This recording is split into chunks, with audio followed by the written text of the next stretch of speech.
very good progress today. We have all the pistons in. As you can see, the pistons are ceramic coated. Everything is rotating nice and great. As each piston get up to the top dead center, it's not any type of slop or play. My piston gaps and rings turned out very good.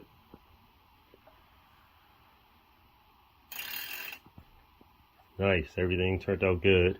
So I have to order another another cover for my crankshaft seal. This is a one-piece seal, and I don't like it, but it all comes together in one complete unit. I would not advise reusing anything like this at all, but I ordered another one. If I had a new one that came with the kit, I would have installed it already. But anyway, ordered another one today. We're at the stage now where we're pretty much ready for the timing chain. And I can go ahead and install timing chain, oil pump, all of the other accessories that need to be installed in time. I have my bolts for my flex plate or flywheel pretty much. And we have a Racing Stage 3 RCP flywheel for the DSG dual clutch transmission. Now, the original bolts, these are of course stretch bolts, and unfortunately I could not find any of these that were sold by ARP. Unfortunately, I did see on a forum where someone tried to do a group buy to buy a bunch of these for the crankshaft, but no one sells them. So I did some research myself, and I couldn't find any specifications of these at all. And as we know, a lot of times it may not be a very, very strong or high grade bolt, because it's not going to be rated for anything above 500 to 1,000 horsepower when you're designing factory engines that's only producing 200 to 300 horsepower. So I did find aftermarket bolt that is a lot stronger, and this is rated at 12.9. So the factory bolt, I'm gonna have to shave it down. When I measured, did all the research and specification, the factory bolt comes out great, just like I like it. It's a couple millimeters longer, and that will go the distance of the whole back part of this hub for the rear crankshaft. Some of the original bolt comes just a little shy of it. These bolts that I ordered will take advantage of the whole complete surface area right there without protruding out or anything like that. So these bolts turned out good. The only downfall that I didn't like is these bolts have little ridges down. These are great. I love these. These ridges help hand thread bolts in and out when you go to take them out. But for a nice tight tolerance, in this application, it's just a teeny bit too big. So I'm going to have to shave the ridges off, just like the factory has done, and it can fit perfectly inside this hole right here when I go to torque them down.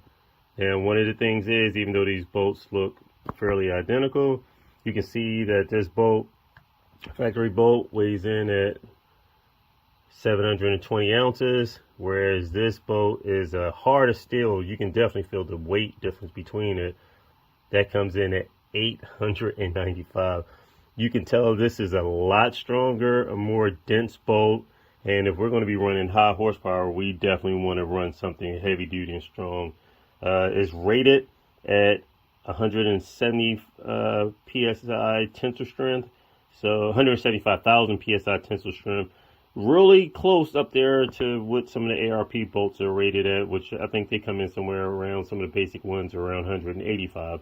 So this is a nice strong bolt, and this should work for our application a lot better anyway than the factory bolts.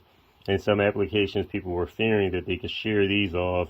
You're dropping the clutch pretty hard on factory bolts, and I have sheared bolts off before on my crankshaft for a 4-cylinder, but the advantage of the VR6 engine is you have 10 bolts, and on a 5-cylinder engine they do not have as many bolts. We were mistakenly sent the incorrect hub, and on this, which was set up for a 5-cylinder, 2, 4, 6, 8 versus our 10. So we have a lot stronger clamping force and more surface area, as well as more bolts to tighten it down. And of course, this is the same dimension because they're set up for the dual mass, where this could barely fit in here too. So I'll just shave these down, balance each one of these exactly the same when I go to put them back in, so everything's nice and balanced. And it's just a matter of just skimming these threads, the ridges off just a little bit, just so they can fit through the bolt hole, and that'll work out perfect. We're pretty much set up, like I said, for my timing gear, I have my guides and my chain, so I'll prep to install this. This was a piston tool that came in handy. I bought this. This is designed for tapping the pistons down in the cylinder, so that way you don't damage it. It's made out of a Teflon material, and you don't make a mistake and squirt the bores or anything like that. So this turns out good, and we're ready to rock and roll for the next stage. After I get this bolted in, all the timing gear on, the cylinder head, that'll be the icing on the cake. Later today, I'm going to prep for installation of the block girdle. Something that's not mentioned too often is proper installation. And of course, I didn't receive any instructions with this, but it's very important to make sure that you seal between the block girdle and the engine block itself. If not, you will have oil leak between the girdle and the block. So it's extremely important. Now, they do have provisions for the oil crossover tube with O-rings installed, which is excellent, but you must run a bead of silicone all the way around the perimeter of this to make sure you have proper sealing. If not, it will definitely leak between these surfaces right here. And then, of course, the factory instructions would be to then seal around this as well, the perimeter of this, when you install your oil pan. I ordered a new cover plate, but the one I have in my hand is the factory one.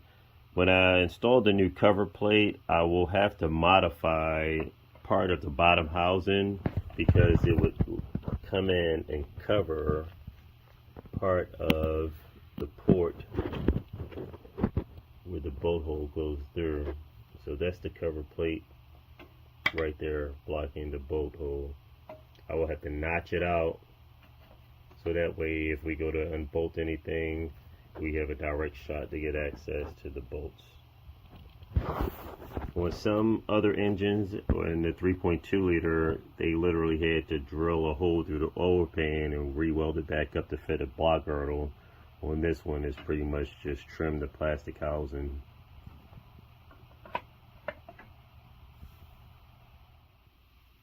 Doing a little comparison research with hardware that I purchased. So the factory ARP bolts are rated at 60 foot-pounds of torque specifications for this baby right here, for this VR6 block. And I ordered some aftermarket hardware for a block girdle that we have, and they do not have ARP studs for that application. So I found a high performance grade 12.9 hardened steel bolt, and just for reference, checking to see what the suggested torque specs would be for that, and it would be 92 newton meters, which equivalent to 67.85 foot-pounds of torque. So it's good to know that I can torque these down at the rated 60 foot-pounds of torque that ARP would suggest without any issues. Of course, you do not want to exceed that, because the block is set up for a certain amount of torque, and if you go and exceed the torque specifications of this crankshaft, you can possibly distort the journals and where the main caps bolt into the block. So you don't want to create anything like that and over torque it. So we'll stick to the factory or the recommended 60 foot-pounds of torque. Factory torque sequence is a lot different, but I wanted just a basic comparison. The factory is stretching the bolt, and you're performing a different type of torquing on the ARP bolts. Performing a dry test fit of the block girdle, I will have to modify the seal cover plate that goes behind the harmonic balancer. As you can see, the cover protrudes partial way and blocks half of the bolt hole. So I will notch that out. That way I'll still have easy access to get to any bolts if we have to take anything apart. At this stage of the 3.6 liter VR6 engine build, I'm doing a dry test fit of a block rotor that we purchased.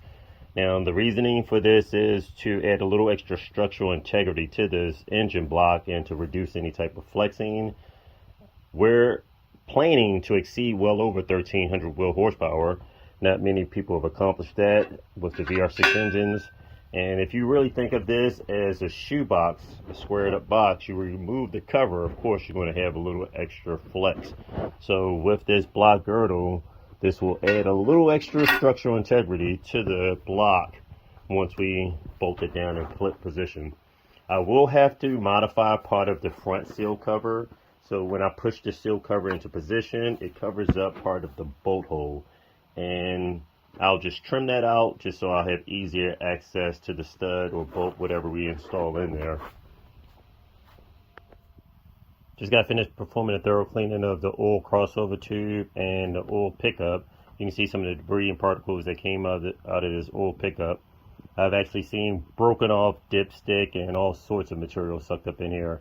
But most commonly, some of the plastic material from the chain guide, and that is common when you get above, I would say, anytime maybe above 150, 200,000 miles, or you have your timing chain tensioner starts to wear out, and that plastic guide breaks off and starts to get sucked up into the oil pickup. I thoroughly cleaned the crossover tube. As you can see, you can actually see the bronze color brazing from where they braze this together, but this is almost a day and night difference from one that's been used and one that's just been cleaned up. So I'm going to go ahead, seal around the girdle, and make preparation to put this on. Taking a little extra precautionary measures, I have the oil seal installed for the pickup tube, and I put a little bit of Optimum Max Seal silicone around or sealant around the pickup. I don't want to take a chance. I know a lot of times these become brittle and hard, and I do not want this to start expanding or get brittle and decrease the pickup that's going in here. I want as much suction as possible. So this flex seal will still maintain a good seal with the pickup, even if the gasket itself starts to get hard. At least it'll make a good seal around here, and we don't have to worry about any future problems with this sucking air because if it's getting hard or brittle or anything like that. Okay, making preparation to install the oil pump. We got a pretty good one from the VW Audi group, G1 Volkswagen part.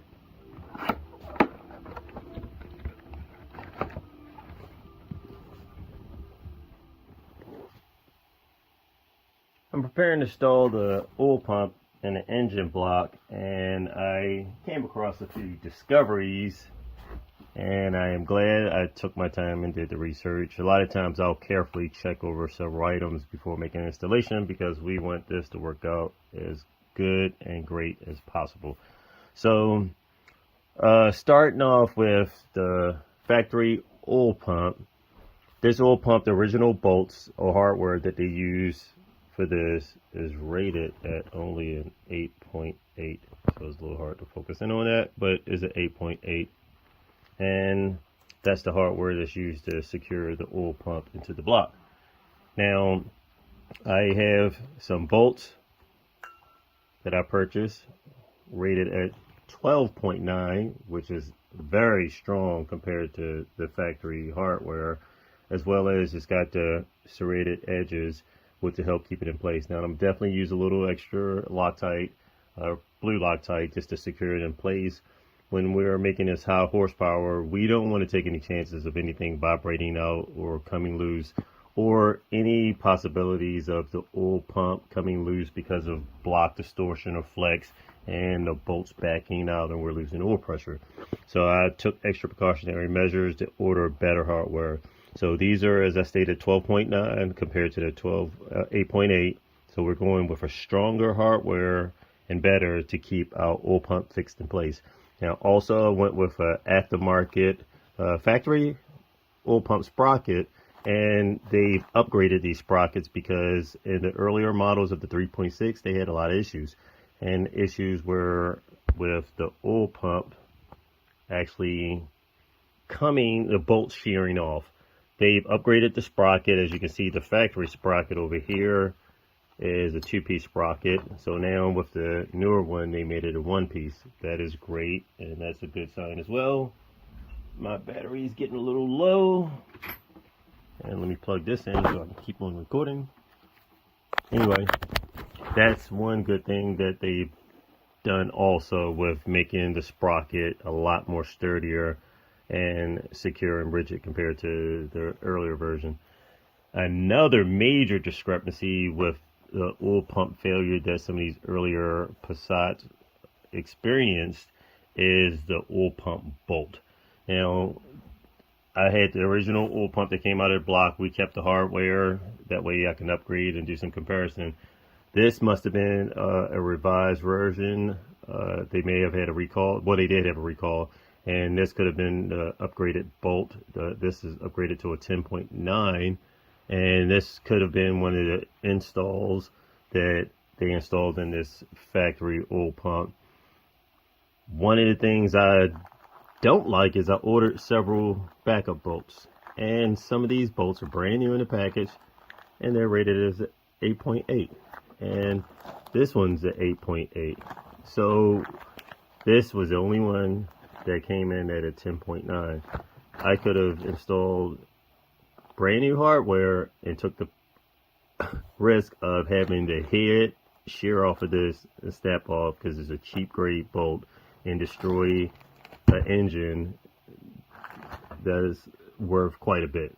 So I'm going to go above that and install a 12.9. So since I'm installing good heavy duty hardware throughout the block, I'm going to stick with that theme, especially on critical parts. The factory bolt, like I said, this one was an upgraded bolt, and this was the 10.9, so I'm going with a 12.9, which is even stronger. I have a heavy duty washer, which is same dimensions pretty much as the factory, so I want some pretty good nice surface area, and I kind of made sure that this washer was flattened out. Some washers are tapered because they want it to spring. When you secure it tight, it creates like a spring to create extra tension on it to help it from backing out. But I will be using Loctite on this also, and it has a shank on here. Now, the bolts with a shank typically are a lot stronger, and you, of course, compared to a threaded one, because if anywhere where it's threaded, you take the risk and possibility of a bolt snapping off. So this shank is a lot stronger, and it comes in at an excellent position. So right in here, you can see it's threaded all the way up, pretty much going into, and I'll shine a flashlight just for reference. So this bolt is pretty much threaded all the way up in here, close to the end. So you can see, if I shine my light in here, you can see just barely gets to the shank right there, which is good. So it still leaves me with threads, and my shank is right there, right a little bit beneath the housing, just the flat surface of the sprocket itself. So that works out excellent, and it'll be a lot stronger. So we're going with better hardware, and I am so glad that I took the time out to review this, and it's making me step up to better hardware, more reliability, and not to take the risk of having something that falls apart because of cheap hardware. I've literally had an engine before, my 16 valve turbo GTI, and I've had a bolt vibrate loose off of one of the cam sprockets, adjustable sprocket, and it literally locked in between the chain drive and destroyed my engine because it backed out, and of course cheap hardware. So now I've always gone with making sure the hardware is a lot more secure, learn from past experience, and better options. Producing this much horsepower that this engine is expected to produce, we don't want to take any chances. Of course, this cheap hardware wasn't rated to handle high horsepower, so who knows what type of vibrations and distortions and flexing that this block will do when it's above the 1,000 horsepower level. You're producing somewhere 13 to 1,500 horsepower. You can get a considerable block flex and distortion, and a lot of the bolts and hardware can just vibrate out, snap off with just the vibration. So we are taking a lot of extra precautionary measures by having a block girdle to keep the block a little more rigid. We have a heavy duty fluid damper that's being installed. So we're definitely taking some measures to upgrade this to a lot better specifications. A note to make also with the later model oil pump, and some of these are installed in the models 2011 plus, they've upgraded the base surface also, so that helps with the mounting surface area is a lot bigger and gives a lot more stability of a sprocket when it's fixed in position. With this smaller mating surface, you would tend to have the possibility, especially driving the accessories of being driven off the crankshaft and with the cam, and if this bolt ever come loose, with it flexing quite a bit with a smaller mating surface. So with this heavier or larger surface area right here, it'll help this sprocket seat a lot better on the flat because you have more surface area. Something else, we already mentioned the updated hardware that I'm going with. Also right here, the taper. So before, I had mentioned in a previous video of me installing a grade 12.9 bolt, and it has a shank on here also. So in the earlier description, I was mentioning that, of course, with the shank, you have a stronger bolt, and that shank pretty much comes, I want to say, very, very close to the base of that sprocket, the inner base. It's probably maybe 2 to 3 threads in. But just in case, for those that would think, well, once you torque it down into specifications, you may actually bottom out. Another good thing about this is this actually gives a lot more room. I could literally take the washer off of this bolt and still have extra distance to run in here without my shank really interfering with anything at all. So whereas the original oil pump, the threads protrude pretty much almost instant going into the oil pump right here, going into the oil pump shaft. Whereas on here, I have a easy 1/4 inch taper off of this flat surface before I can actually bottom out using this bolt right here that has a shank on it.